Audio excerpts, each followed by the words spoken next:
One of the other things I see is that project managers really have a bias for action, or at least the successful ones do. Meaning you don't just sit there, wait and see and let the team come to you or whatever. You're out there pushing the project forward all the time, because if you just let the project sit, it will probably atrophy. There's not going to be any momentum to keep that project moving forward because people have other competing priorities. So something has to be pushing that effort forward, and a project manager can play a part of that by having a bias for action and really doing all the things that need to be done to make the project successful. Hey everyone, my name is Henry Suryawirawan, and you're listening to the Tech Lead Journal, the show where I'll be bringing you the greatest technical leaders, practitioners, and thought leaders in the industry to discuss about their journey, ideas, and practices that we all can learn and apply to build a highly performing technical team and to make an impact in your personal work. So let's dive into our journal.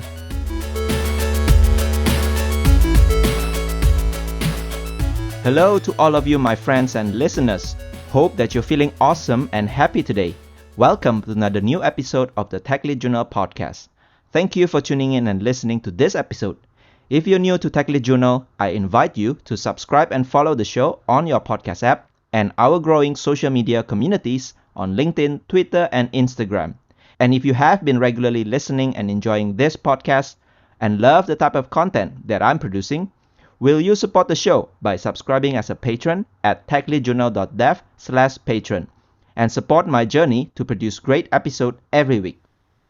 Project management historically has been around for quite a long time. According to Wikipedia, in the 1950s, project management became recognized as a distinct discipline arising from the management discipline. Since then, project management has become one of the most critical disciplines required in any type of industry, including the tech industry. Recent movement of agile methodology and the project-to-product movement seem to cast away the art of project management, especially in the tech industry. Project manager as a role also seems gradually shifting more towards Scrum Master or Product Manager. Could this lead to a less prominent need for project management? Armed with this question, I tried to seek the answer from my guest for today's episode, Jana Axline. Jana is the founder and managing director of Project Genetics, with over 20 years of experience in leadership, project, and portfolio management. In this episode, we discussed in depth about the important role of project management. Jana explained how project management is still much relevant in the current era of agile and project-to-product movement within the tech industry.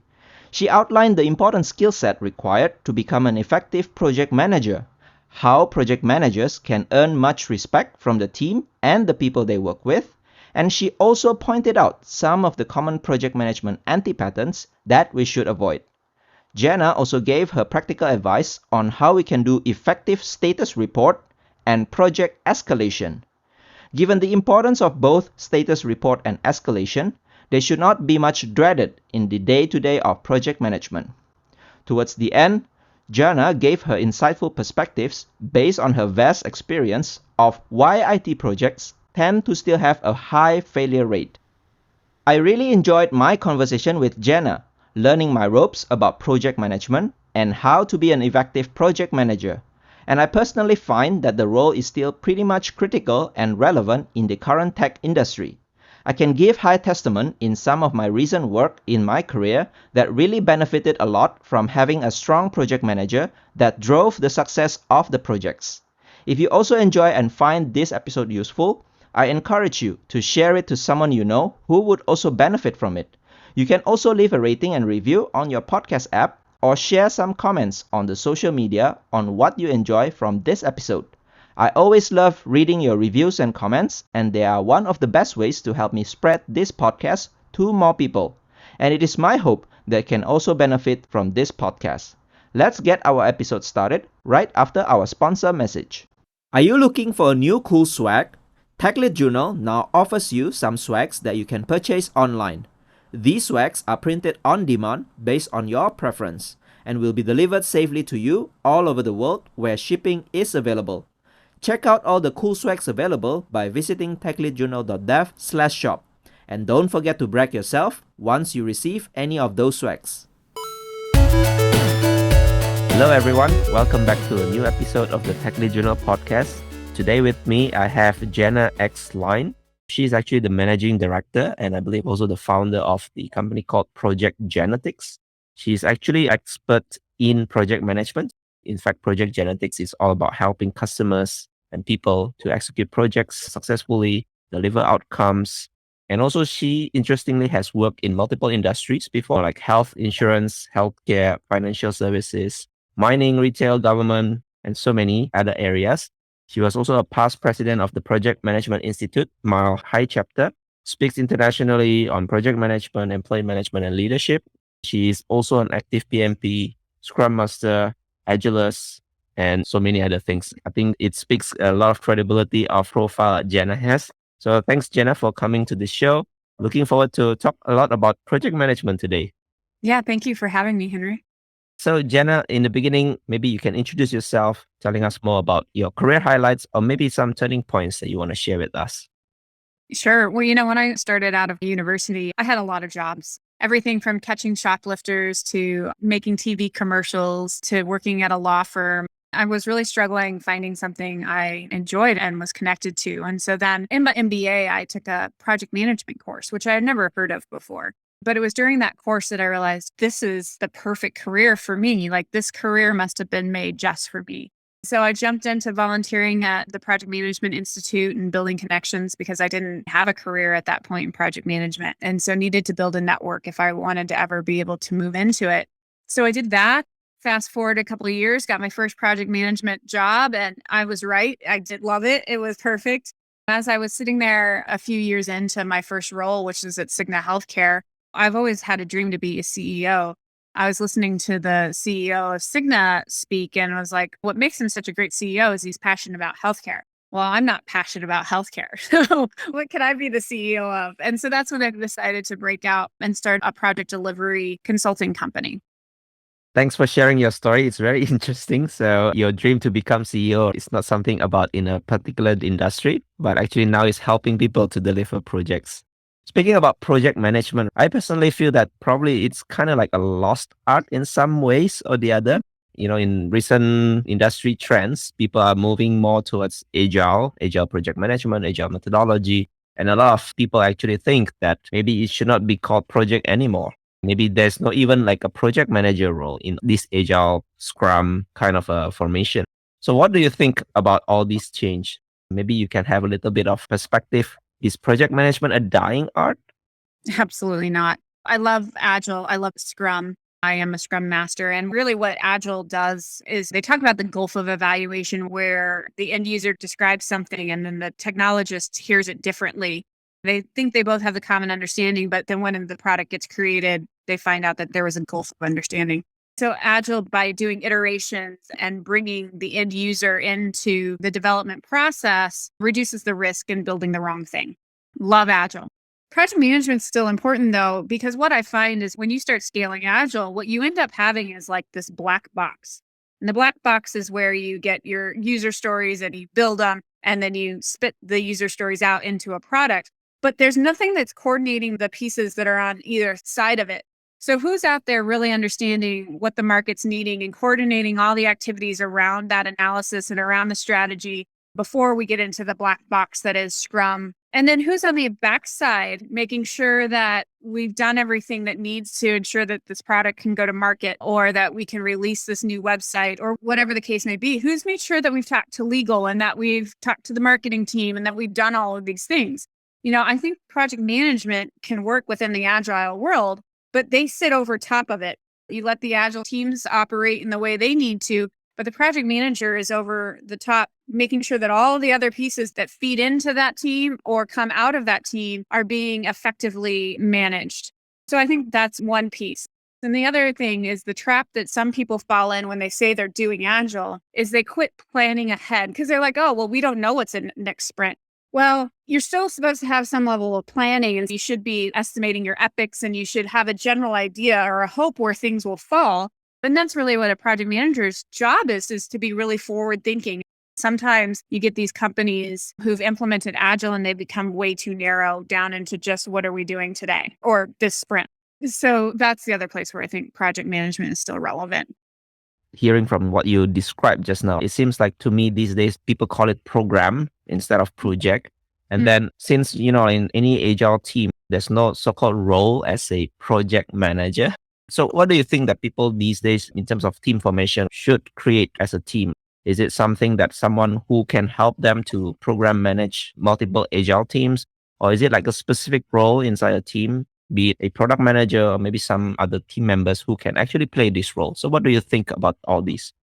Well, so a couple of things. A program just means a collection of projects.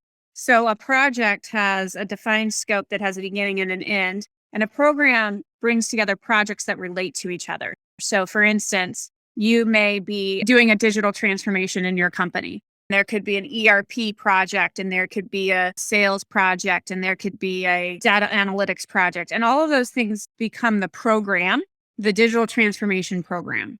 So program is bigger than a project.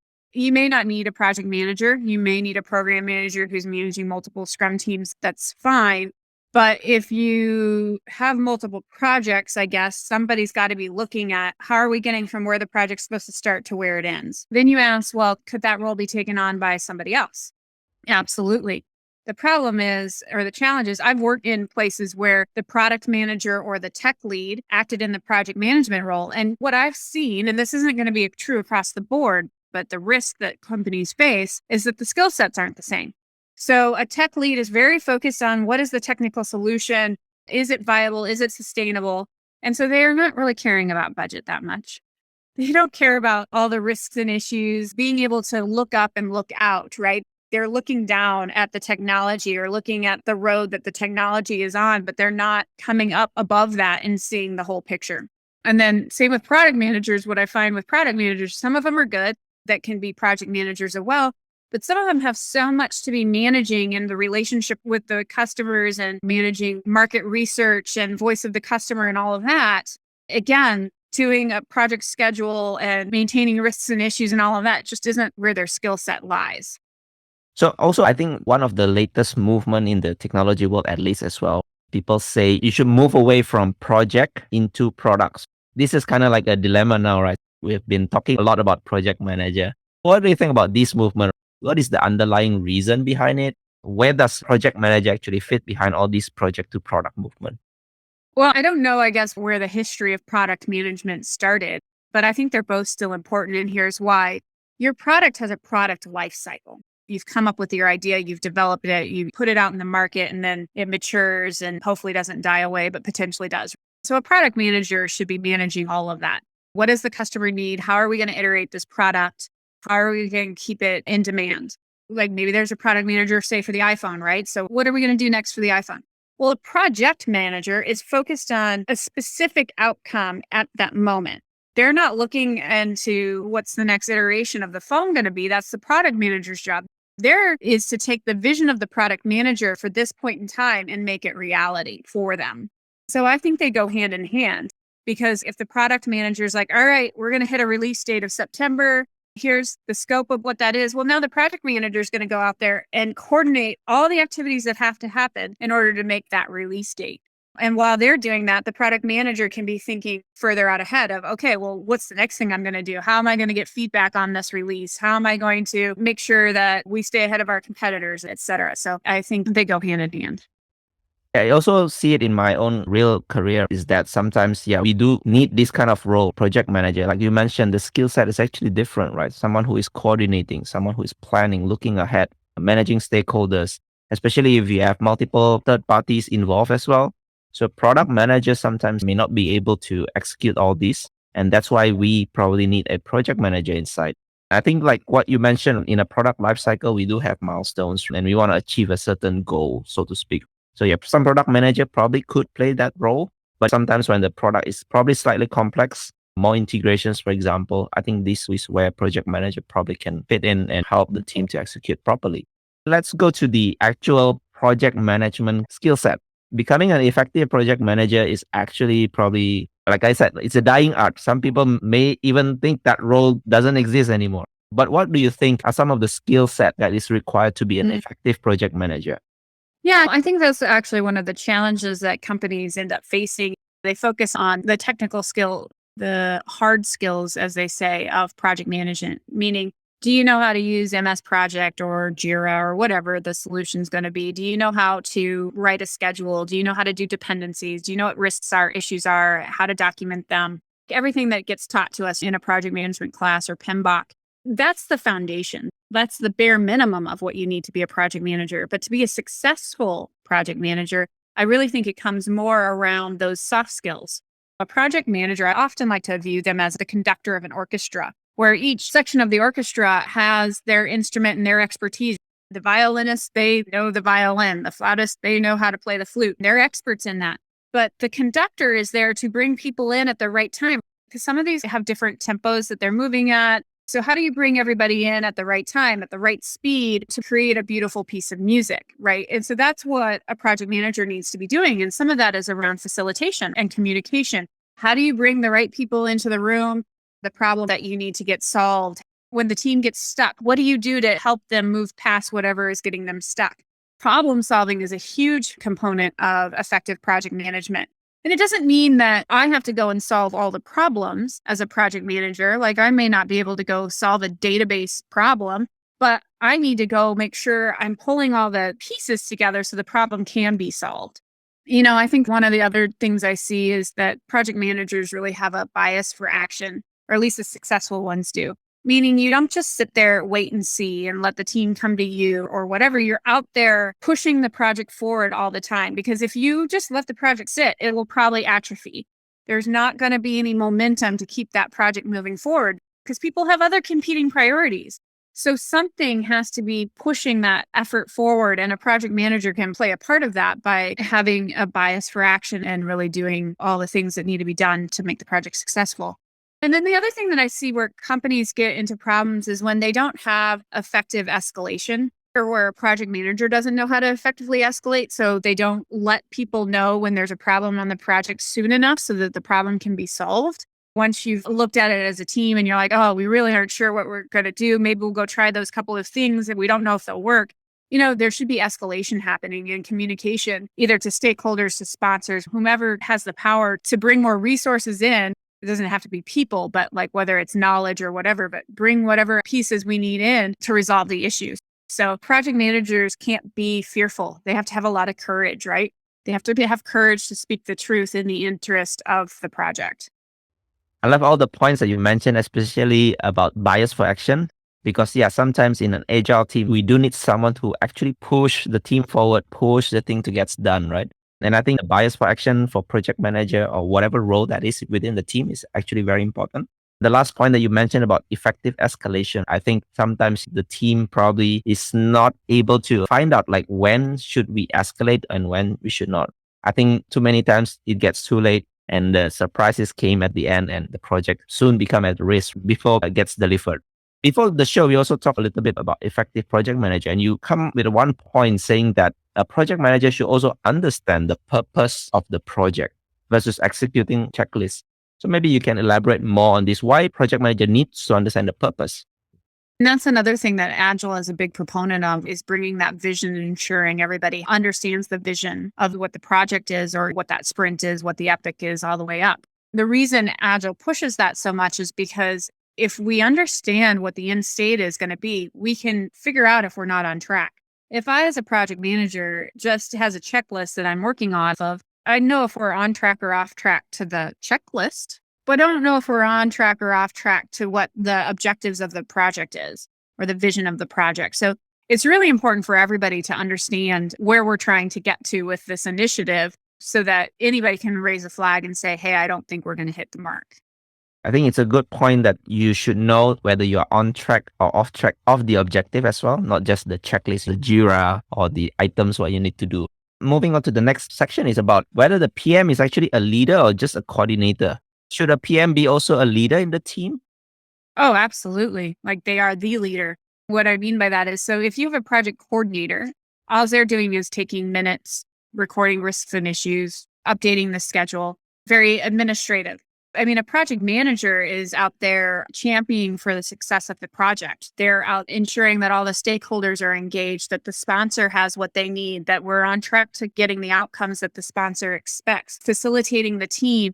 There's a lot of team dynamics that come into projects. And when I take on projects, a lot of times I'll be asked to come in during failing projects or off-track projects. So I'll come in and I'll be evaluating the situation, and there's a few things going on. One, we may not have good processes in place. So you need a project manager who can come in and be like, all right, here's where we're having a breakdown. I was on a project where the end users were being surprised by changes every month when there was a release, because there wasn't a process to say, hey, business, here's what we are about to release, back to the black box, out of the black box into production. And so they were constantly being surprised. So I put in a process so that they were no longer surprised and they could be proactive about doing the things they needed to do to be prepared for it. Well, a project coordinator is not going to do that. I've come into an environment where it's become very negative. And so somebody needs to be in there making sure that conversations are being productive and they aren't going down useless rabbit holes because we're finger pointing. My job as a project manager is to keep people focused on what success looks like rather than where we've been. So I think that interpersonal relationship ability is extremely important for a project manager. Project coordinator is important sometimes, but a project manager is definitely the leader. Speaking about leader, are you leading with fear or not? Because sometimes I was in project teams before, and some project managers tend to be dominant. They want to be an executor, they want to be a leader, but not necessarily earning the respect of the team members. So what do you think are some of the tips for a project manager out there to actually executing well, but also earn the respect of the team members? Well, so I'm definitely a driver and I tell people how it is. But if you take my personalities too far, you could end up in being a dictator. All I care about are results or something like that. I can definitely see how people can take that too far. But I think that if you have that personality type or tendency, I think some of the key things to do are, one, take time to build relationships. And two, always treat people with respect. Just because I need to drive something forward doesn't mean I shouldn't be listening to people, hearing their concerns, getting that feedback and incorporating their feedback. So I think that's really important for a project manager to do, because then the team will work for you. I've had a lot of people say, oh, Jana can be kind of tough because she just kind of says what it is. But most of the time they respect me because I respect them and I protect them.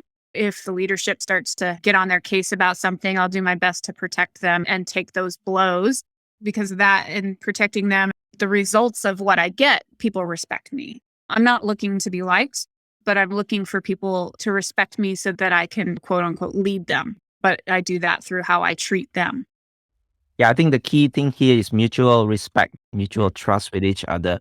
Yeah. Because oftentimes I see, again, the team members may not respect the project manager in the beginning when everything is still beginning, like everyone is still happy. But during crunch time, when we see, okay, we are not hitting the deadline, we are not executing well, and that's when probably the project manager becomes more respected, because people will see, okay, they are here to help us drive the team move forward, drive the execution. Also helping to protect the team in case of somebody else blaming the team or whatever that is. So project manager will be there to help become the mediator and also explain the situation. Thanks for sharing about mutual respect. I really like that. So speaking about being in the industry, helping people execute projects, in fact, I assume that many people would actually involve you when the projects are kind of like at risk or failing, like you mentioned. What are some of the anti-patterns that you see from all these career project genetics? What are some of the top anti-patterns that you should think people should avoid? The one that comes to mind is crisis mentality. I can't tell you how many times I go into an organization and everything is a crisis. Really, unless it's involving the life of a person or, I guess, a mortality event to the company, that wouldn't be good because that would impact a lot of lives as well. It's not a crisis. A crisis is driven by a perceived shortage of time. And so we need to assess what's driving that shortage of time and really put things into perspective. To me, that I think is an important thing to do on a project where a status report becomes a crisis. Somebody needs to be brave enough to tell leadership that we're dealing with something more important, and they'll get their status report in a day. We need to be respectful and say when it's going to happen. So I think leadership all the way down to the team needs to be doing that and be willing to speak up. The other thing is things become a crisis because people don't ask questions. If someone came to me as a project manager, maybe back at Cigna, and said, oh, the senior director needs this and they need it now, A lot of project managers just, oh my goodness, and they go do it rather than asking the question of by when do they need it exactly? How much information do they need? Does it need to be perfect and refined, or can it be just rough because I've got these things going on? Oh, and by the way, is it this high in priority? Here's all the other priorities I'm working on today. Do you really feel like this is that high in priority, or should we find someone else to do it? We just do it because the fear of, oh my goodness, so and so is asking for it, rather than asking a lot of questions. So I guess that's a lot to say around crises, but I think that creeps into a lot of companies.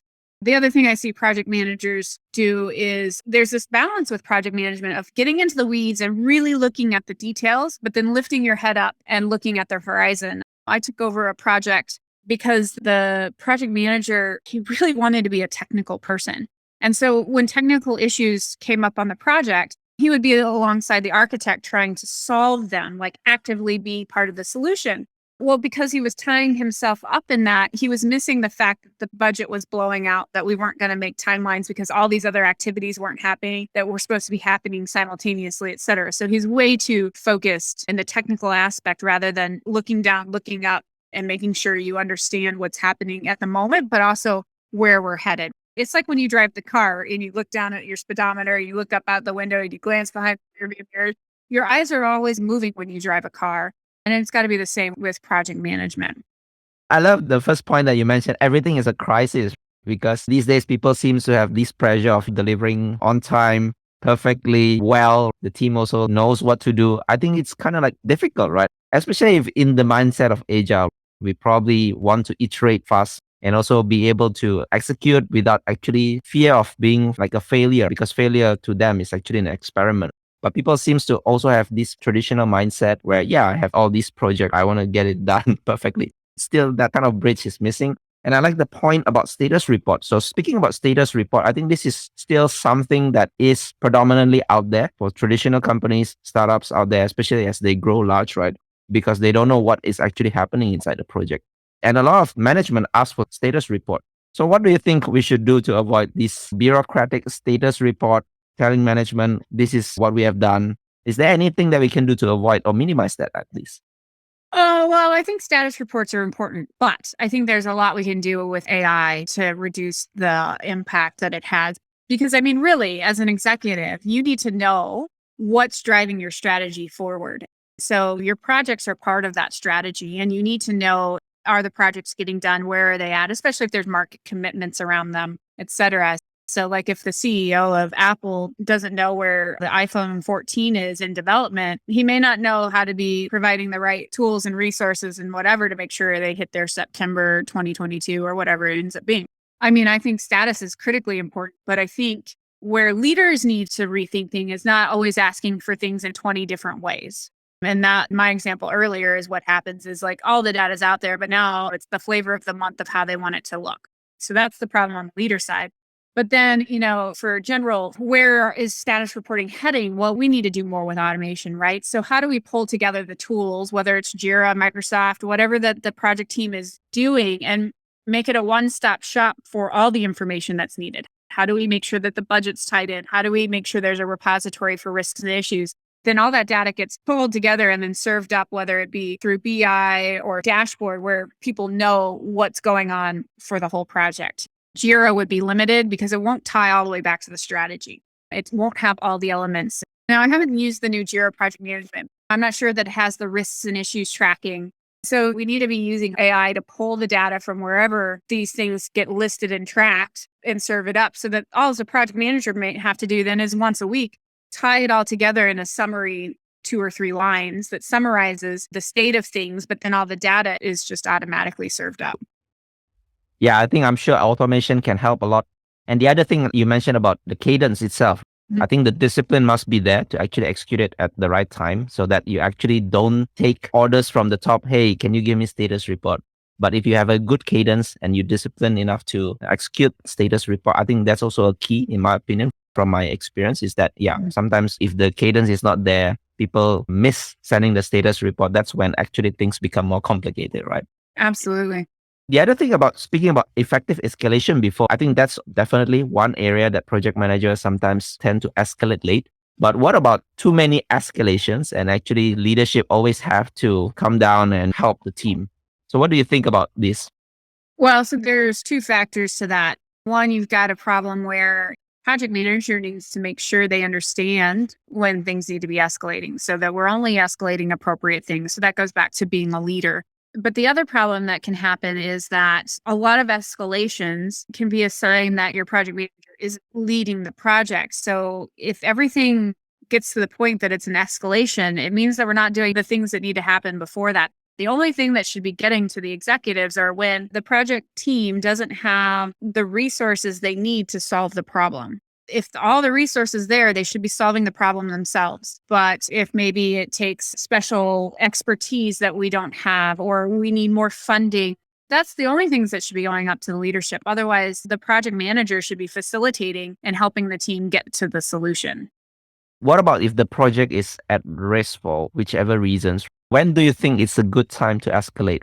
Let's say we have a Mm. 3 months project. We can see we are not meeting the deadline, maybe halfway of the project. When do you think we should escalate this? Because sometimes I think this is tricky. A project manager doesn't want to escalate too frequently, just like what you mentioned as well, because for fear that they are not performing the job well. But when do you think the art of escalating sometimes is a bit tricky here? Maybe you can explain explicitly, like when is actually the escalation should happen?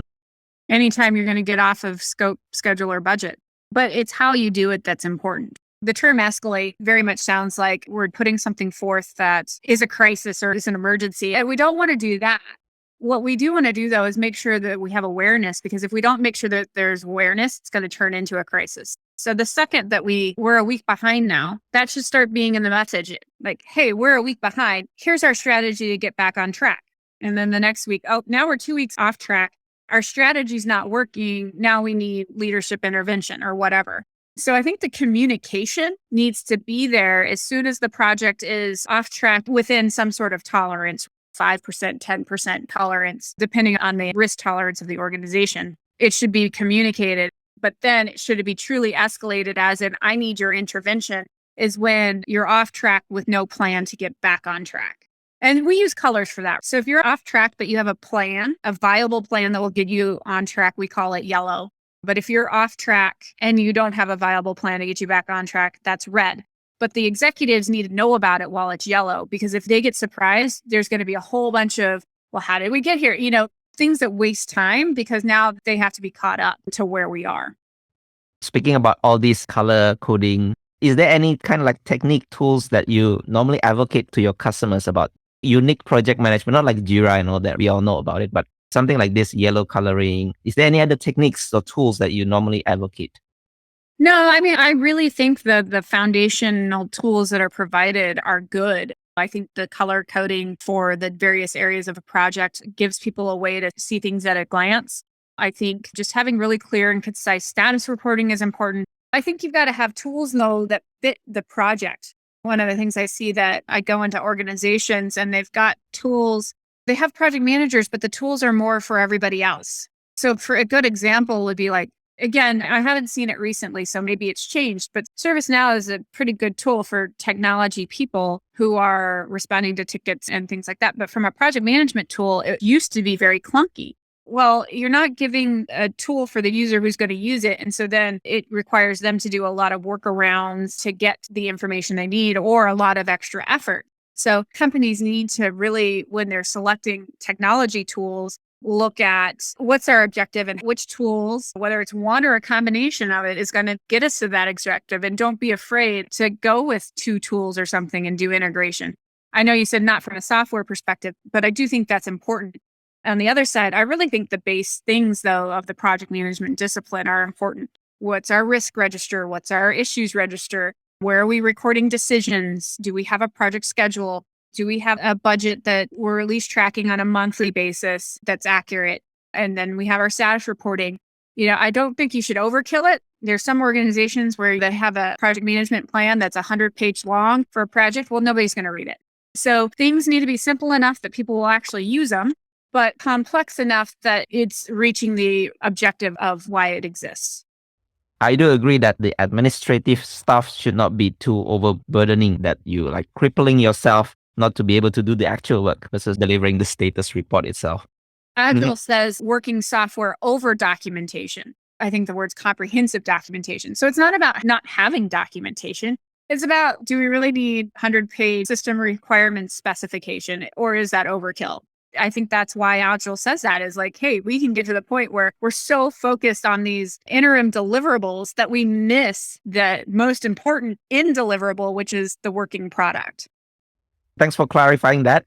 The other thing I see, like some of our listeners here are young people who are just starting their career or maybe just finishing their studies. Like I mentioned, project manager is probably not a trendy role anymore in the industry.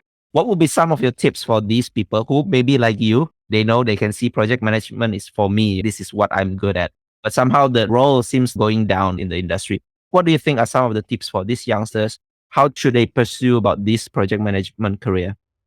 Well, I think one thing to understand is project management's in every industry. It's really great if you can figure out, hey, I'm good at this project management discipline, but what else am I also interested in? I picked technology projects because they're the ones that fail the most. And I like to be in there. I like how fast they move. I like how complex they are.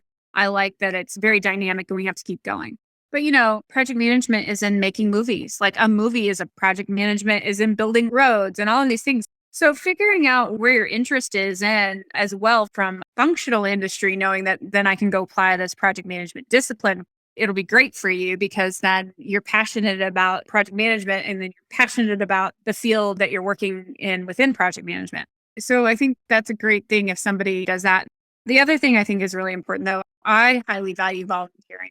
So I got involved in the Project Management Institute. I've been involved in some agile organizations, et cetera. And that's great because it connects you to where people are looking for project managers. One, you get to show your competency to these people. And then once they trust your ability, they can connect you to where the opportunity might lie. And it took me 2 years of volunteering before I got that opportunity, but it propelled my career. So volunteering is a great thing.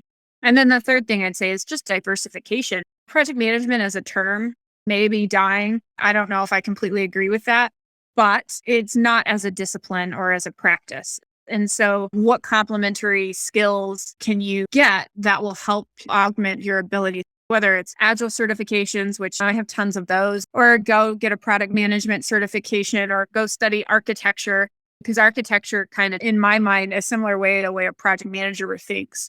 But, skill diversification so that then you can change the messaging around what you want to do. I mean, so you might still want to do project management, but you can just message it a different way or come at it at a different angle so people still see the value. I like the diversification part because sometimes, yes, all these roles exist, but we still need someone who drives the project. And your project management skills, the discipline, the practice itself will be key. So I think for sure, people who are interested in project management do pick up some of the core knowledge as well and use that project management skills to drive the success of the project. One thing that you mentioned, right? Because you seem to choose technology as your industry or domain. And you mentioned technology is always failing. I mean, we have heard about this long time back. IT projects always failing. But now you mentioned also tech projects still failing. What do you think are some of the reasons? I think there's a lot of reasons, and that's why you have to go into each project and really assess it. But some of the things goes back to that gulf of evaluation that I mentioned. So building the wrong product. So I like what Agile does, but even then, if it's a huge thing we're trying to bite off and do, we still might get to the end and be off track because the marketplace changed. So I think one is making sure we really understand what we're trying to do and why. Two, chunking it up small enough that we're putting value out into the market or putting value into the organization to be used in small chunks, 6 months, 3 months, whatever it is, so that if the business changes direction, the project could pivot as well. But if you're waiting 12 months to put out a project or a product in its entirety, the market or the need may have changed. I do think business moves very quickly and we make our projects huge. A digital transformation is like 18 months or 2 years. So how do we chunk that up so that we're realizing value sooner and we're also not committing to something that might become irrelevant in 18 months? So I think that plays a factor in it. And then the two other things that I think play a huge factor into it is that organizations take on too much as a whole. Therefore, there becomes conflicting priorities. So as an organization, having only 2 or 3 enterprise projects, if you tell some of these people, they would freak out. What do you mean we can only work on 3 projects? I think it's important because you'll get them done faster.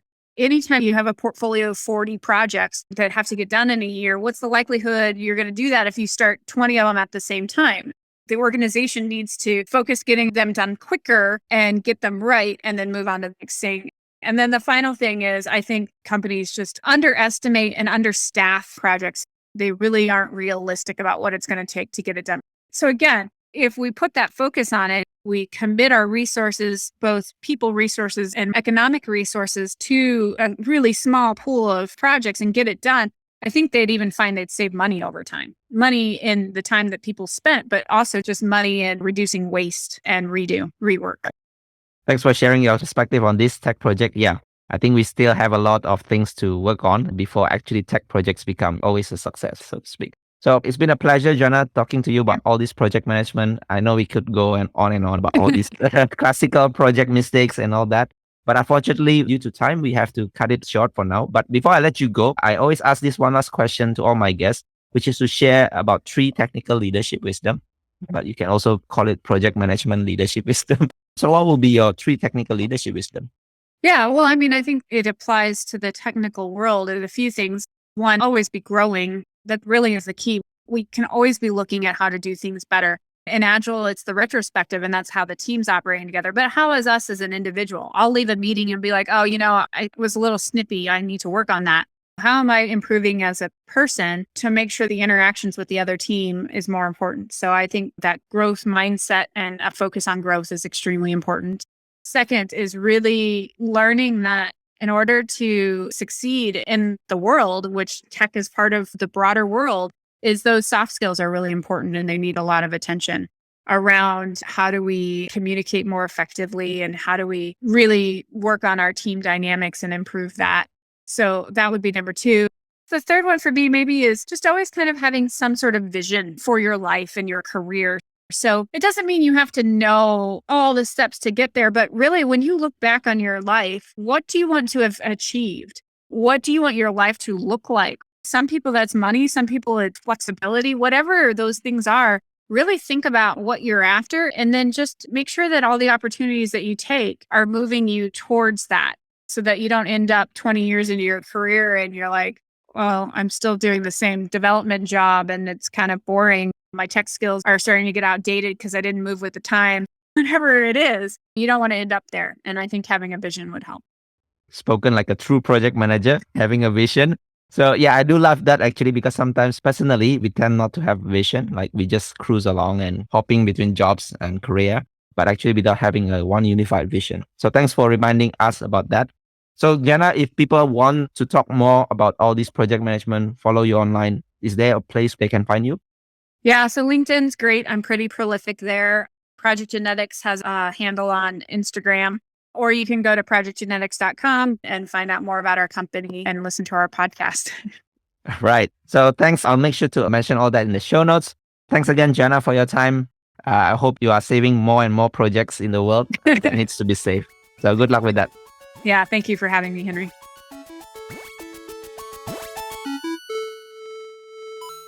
Thank you for listening to this episode and for staying right till the end. If you highly enjoyed, please share it with your friends and colleagues who you think would also benefit from listening to this episode. And if you're new to the podcast, make sure to subscribe and leave me your valuable review and feedback. It really helps me a lot in order to grow this podcast better. You can also find the full show notes of this conversation on the episode page at techleadjournal.dev website, including the full transcript, interesting quotes and links to the resources and mentions from the conversation. And lastly, make sure to subscribe to the show's mailing list on techleadjournal.dev to get notified for any future episodes. Stay tuned for the next Tech Lead Journal episode, and until then, goodbye.